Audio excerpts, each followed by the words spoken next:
स्वागत है आपका डर की आवाज़ में, जहां हर कहानी के पीछे छिपा एक ऐसा डर जो आपकी रूह तक उतर जाएगा। अगर आप भी रहस्य, सस्पेंस और अंधेरे की सच्चाई जानना चाहते हैं तो तैयार हो जाइए। कभी कभी जिंदगी हमें ऐसे मोड़ पर ले आती है जहां सब कुछ सामान्य लगने के बावजूद कुछ तो ऐसा होता है जो हमारी सोच से परे होता है। राजीव सिंह 28 साल का एक मेहनती सेल्स एग्जीक्यूटिव था। वह दिल्ली के जनकपुरी इलाके में एक छोटे से फ्लैट में अकेला रहता था। उसका परिवार लखनऊ में रहता था।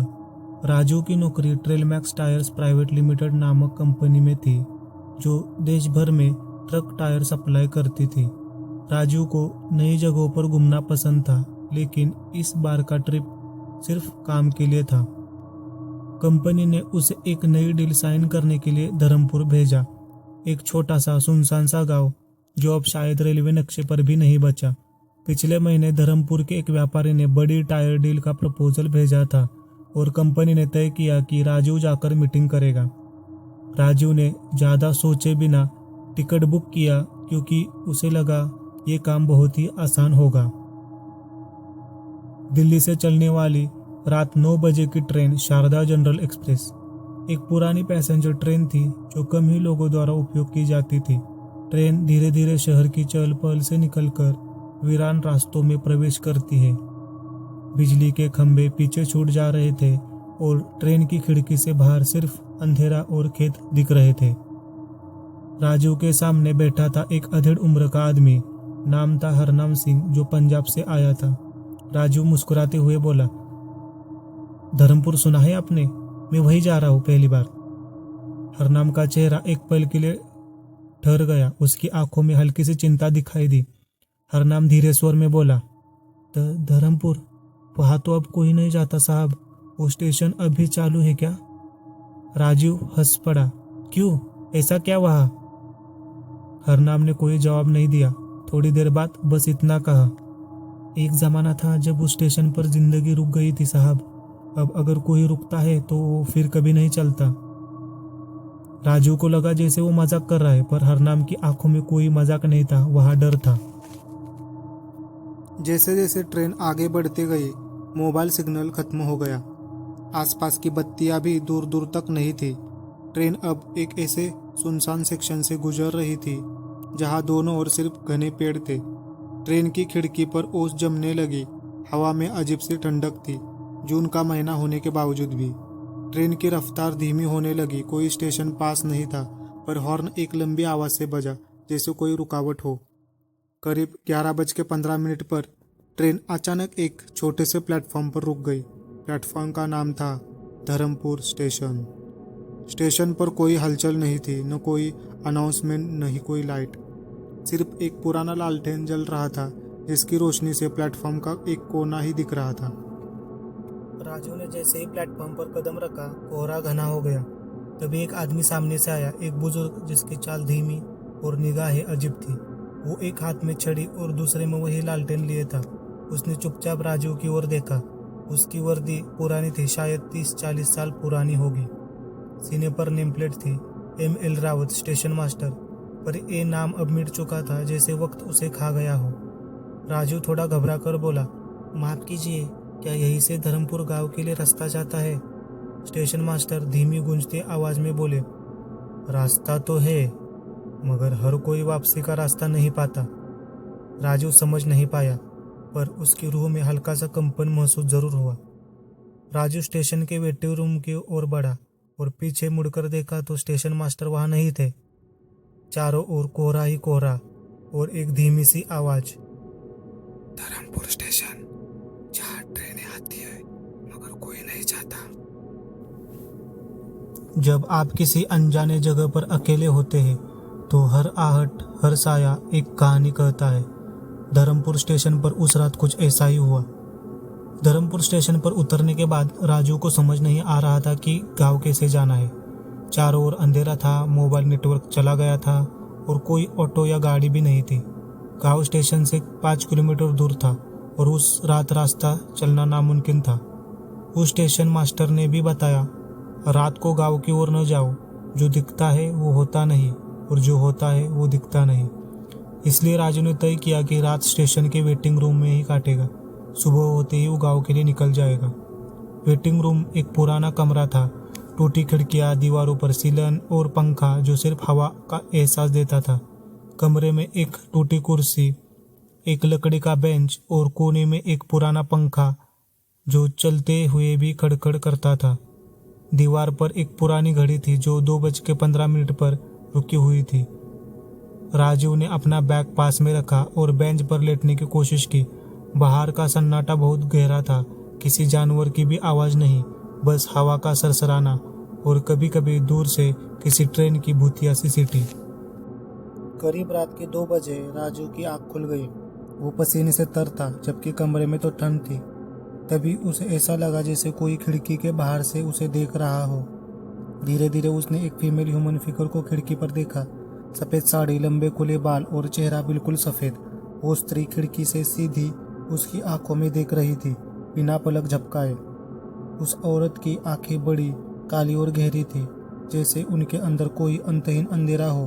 उसका चेहरा भावशून्य, जैसे जिंदगी कभी थी ही नहीं। उसके होठों से खून की बूंदें टपक रही थी और उसकी उंगलियां लंबी और मुड़ी हुई थी, जैसे हड्डियां बाहर निकली हो। राजू एक पल को हिल नहीं पाया। फिर अचानक एक जोर की चीख हुई और खिड़की का शीशा अपने आप फट गया।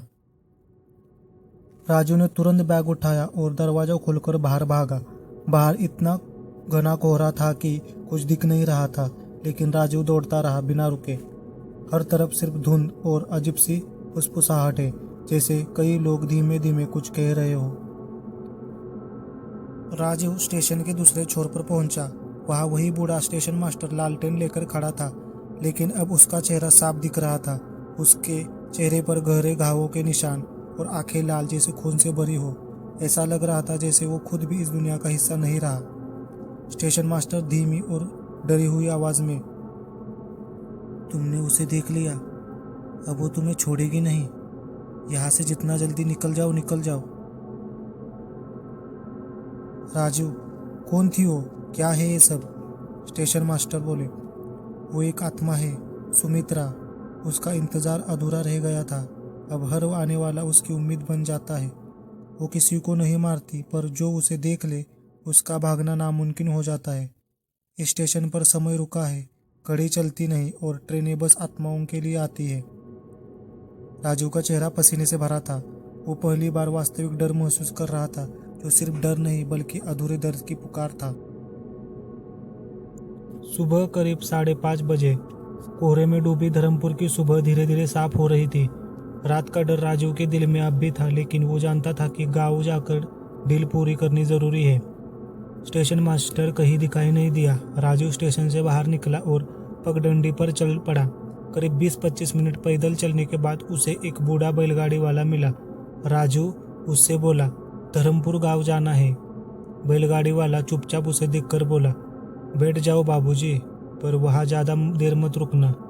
बैलगाड़ी धीरे धीरे हिलती आवाज़ करती हुई उसे गांव की ओर ले चली।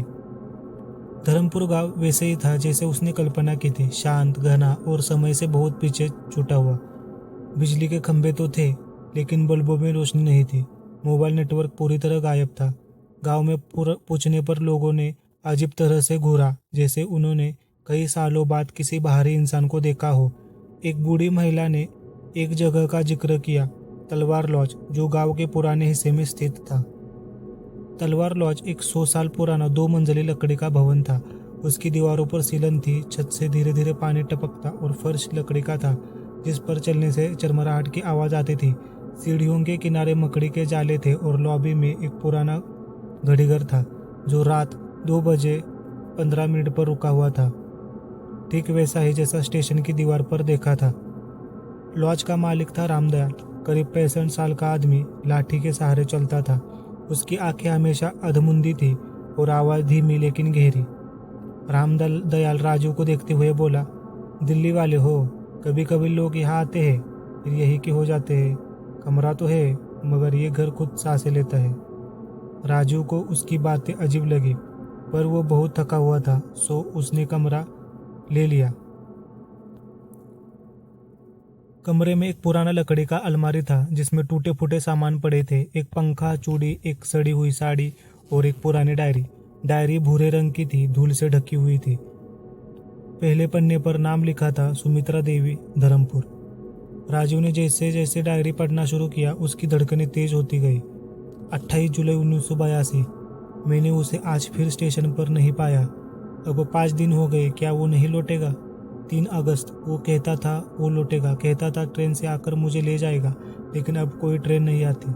8 अगस्त, मैंने अब तय कर लिया है, मैं वही उसका इंतज़ार करूंगी, धर्मपुर स्टेशन पर, रात की आखिरी ट्रेन से। 12 अगस्त, आज रात मेरी आखिरी रात है।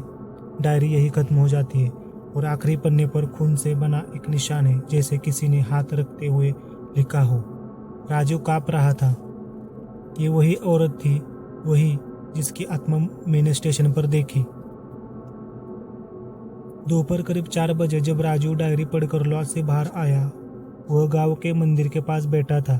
वही एक 19-20 साल का दुबला पतला लड़का उसे घूर रहा था। उसके हाथ में एक पुराना कैमरा था और आंखों में कुछ खोया हुआ सा डर।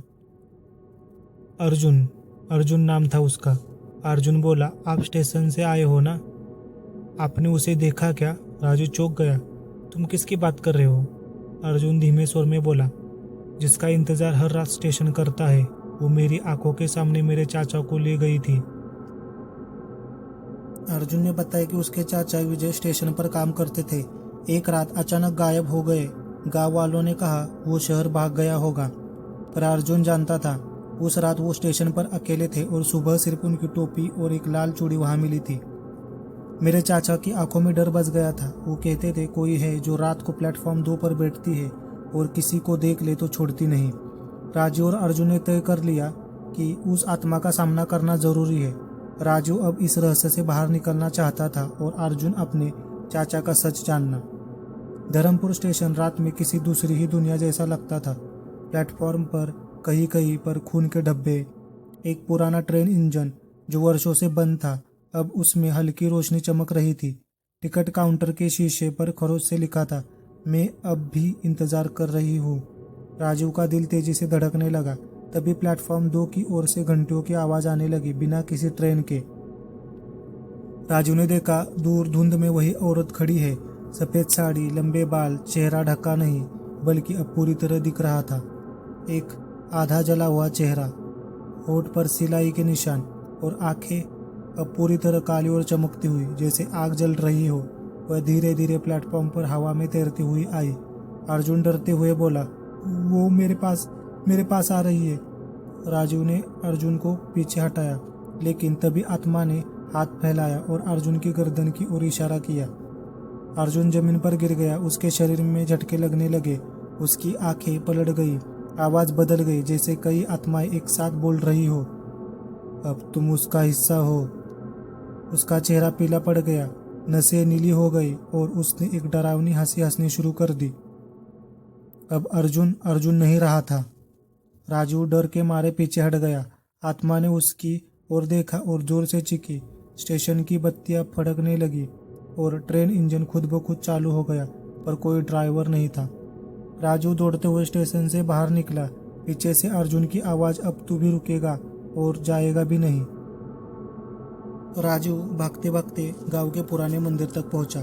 वहां एक संत बैठे थे जो सब कुछ जानने वाले लगते थे। राजू बेहोश होकर उनके सामने गिर पड़ा। मंदिर के घंटों की आवाज धीरे धीरे गूंजने लगी। सुबह करीब 4 बजे मंदिर में बेहोशी से जागने के बाद राजू को लगा कि उसे अब जवाब चाहिए। वो कांपते हुए वापस तलवार लॉज लौटता है। लॉज पहले से भी ज्यादा सुनसान था। मालिक रामदयाल नहीं दिख रहा था। कमरे में घुसते ही उसे लगा जैसे किसी ने दरवाजा अपने आप बंद किया हो। राजू ने सुमित्रा की डायरी फिर से खोली। कई पन्ने अभी तक नहीं पढ़े थे। मुझे अब पता चल चुका है, वो मुझे नहीं लेने आएगा। मुझे धोखा मिला है। शादी का वादा था, पर वो किसी और को ब्याह चुका है। मगर मेरी आत्मा अब भी उससे बंधी है।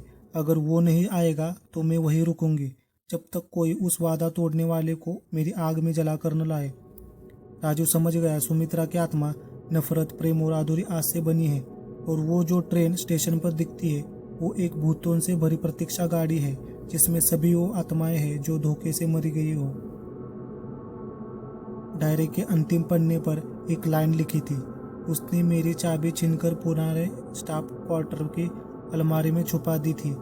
वहीं से मेरा सब कुछ शुरू हुआ था।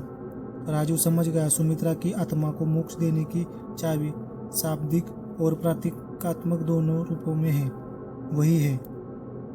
राजू लॉज से निकलकर रेलवे स्टेशन के पुराने स्टाफ क्वार्टर में पहुंचा। वहां की दीवारें टूटी हुई थी और अंदर जमीन पर धूल जमी थी। एक पुरानी लोहे की अलमारी टूटी सी पड़ी थी। राजू ने उसे खोलने की कोशिश की। अंदर एक छोटी तांबे की चाबी, एक जली हुई तस्वीर और एक टूटा हुआ मंगलसूत्र पड़ा था। तस्वीर में सुमित्रा और एक पुरुष, पीछे लिखा था सुमित्रा तुम्हारी हमेशा के लिए। अब राजू को समझ में आ गया, ये पुरुष ही वो प्रेमी था जिसने वादा तोड़ा और सुमित्रा आत्महत्या के लिए मजबूर हुई। रात के 1:45 राजू वापस स्टेशन पर पहुंचा। इस बार न डरकर बल्कि सामना करने के लिए। स्टेशन पूरी तरह धुंध और अंधेरे में डूबा था, मगर अब वो अकेला नहीं था। सैकड़ों परछाइयां प्लेटफॉर्म पर भटक रही थी। हर आत्मा किसी वादे में टूटी हुई लग रही थी। तभी प्लेटफॉर्म पर वो ट्रेन फिर से आई, मगर अब उसमें कोई ड्राइवर नहीं, सिर्फ सफेद धुंध दिख रही थी। ट्रेन की खिड़कियों में जलती आंखें दिख रही थी, जैसे हर कोई कुछ कह रहा हो। सुमित्रा सामने आई। इस बार उसका चेहरा और भी भयावह दिख रहा था। एक आंख से खून बह रहा था, शरीर हवा से कांप रहा था। आवाज कई स्त्रियों की तरह गूंज रही थी। तू भी जाएगा, तू भी झूठ बोलेगा। राजू चुपचाप आगे बढ़ा और चाबी को हाथ में पकड़े हुए बोला, मैं तुम्हें धोखा नहीं दे रहा सुमित्रा, मैं तुम्हें आज़ाद करने आया हूँ। राजू ने चाबी और तस्वीर को लेकर प्लेटफॉर्म के बीचों बीच एक हवन सा अग्निकुंड बनाया। जैसे ही उसने वो जली तस्वीर और मंगलसूत्र उसमें डाला, चारों ओर चीखें गूंज उठी। ट्रेन जोर से सीटी मारने लगी। सुमित्रा की आत्मा हवा में कांपी और फिर धुएं की तरह ऊपर उड़ने लगी। उसका चेहरा अब शांत हो गया था। राजू ने आंखें बंद की और महसूस किया कि जैसे पूरी जमीन हिल रही हो। अचानक चारों तरफ एकदम सन्नाटा छा गया। ट्रेन गायब हो गई थी, परछाई भी चली गई थी। स्टेशन अब एक सामान्य स्टेशन जैसा लग रहा था। एक आवाज गूंजी, सुमित्रा की आत्मा की, अब मेरा इंतजार खत्म हुआ। सुबह 6 बजे राजू उसी स्टेशन के वेटिंग रूम के बाहर बैठा था जहाँ से यह सब शुरू हुआ था। अब वहाँ कोई कोहरा नहीं था, न अंधेरा न सन्नाटा। स्टेशन सामान्य लग रहा था, जैसे कुछ हुआ ही ना हो। घड़ी की सुइयां जो 2:15 पर अटकी हुई थी, अब चल रही थी। राजू ने गहरी सांस ली। एक अजीब सी शांति महसूस हुई, जैसे कोई भारी आत्मा उतर गई हो। राजू स्टेशन से निकलने लगा तो उसे वही स्टेशन मास्टर दिखा। अब उसकी वर्दी नहीं थी, चेहरा साफ, आंखों में चमक। जाना है क्या साहब? स्टेशन मास्टर ने मुस्कुराकर पूछा। राजू हैरान होकर बोला, आप तो। राजू समझ नहीं पाया, कल जो देखा था वो सपना था या सच। स्टेशन मास्टर धीरे से बोले, कुछ स्टेशन सिर्फ ट्रेनों के लिए नहीं होते, कुछ आत्माओं के लिए होते हैं और कुछ रुकने वालों के लिए। राजू कुछ पूछता, इससे पहले स्टेशन मास्टर भीड़ में गुम हो गए। राजू ने तय किया कि उसे अब वापस जाना चाहिए। गांव वालों ने भी अब उसकी तरफ सामान्य नजरों से देखना शुरू कर दिया था, जैसे कोई काम पूरा हो चुका हो। लॉज पर रामदयाल अब नहीं था। राजू ने अपना बैग उठाया और स्टेशन की ओर बढ़ गया। ट्रेन आने में 10 मिनट थे। तभी राजू को सामने से एक आवाज आई, भाई साहब। वो पलटा, सामने अर्जुन खड़ा था, पर अब उसका चेहरा शांत था, आंखें सामान्य थी। उसने वही पुराना कैमरा अपने गले में लटका हुआ था। राजू हैरानी से बोला, तू जिंदा है? तुझे तो आत्मा ने। राजू के मुंह से शब्द ही नहीं निकले। अर्जुन धीमी आवाज में बोला, मैं बच गया। शायद मेरी आत्मा में वो दर्द नहीं था जो सुमित्रा ढूंढ रही थी। राजू बोला, अब तू ठीक है ना? अर्जुन बोला, पता नहीं, शायद अब मैं वैसा नहीं रहा जैसा पहले था। राजू उसे गले लगाने के लिए आगे बढ़ा, लेकिन अर्जुन की पीठ पर वही जले हुए निशान थे, जैसे आत्मा का हिस्सा अब भी बचा हो। ट्रेन सीटी मारती हुई स्टेशन पर आई, लेकिन ये वही ट्रेन थी, शारदा जनरल एक्सप्रेस, पर इसका इंजन नया नहीं, वही पुराना जर्जर इंजन था जो राजू ने आत्माओं की ट्रेन में देखा था। राजू अंदर गया। ट्रेन खाली थी। उसने एक सीट ली, खिड़की से बाहर देखा। अर्जुन गायब था। स्टेशन भी अब वीराना हो चुका था। फिर से कोहरा फैल रहा था। ट्रेन चलने लगी। राजू ने बैग खोलकर पानी निकालना चाहा और उसके बैग में एक चीज़ थी जो उसने कभी नहीं रखी थी। वही पुरानी डायरी सुमित्रा की, जिसमें अब एक नया पन्ना जुड़ गया था। राजू, अब तुम जान चुकी हो, अब तुम्हारी बारी है इंतज़ार करने की। राजू काँप गया और ट्रेन का दरवाज़ा अपने आप बंद हो गया। ट्रेन स्टेशन से दूर जा चुकी थी। राजू की खिड़की पर हल्की सांस की धुंध उभरती है और शीशे पर उंगली से लिखा जाता है, अब हर रात एक और इंतजार शुरू होगा। धर्मपुर स्टेशन अब शांत है, या शायद फिर किसी नई राही के इंतजार में।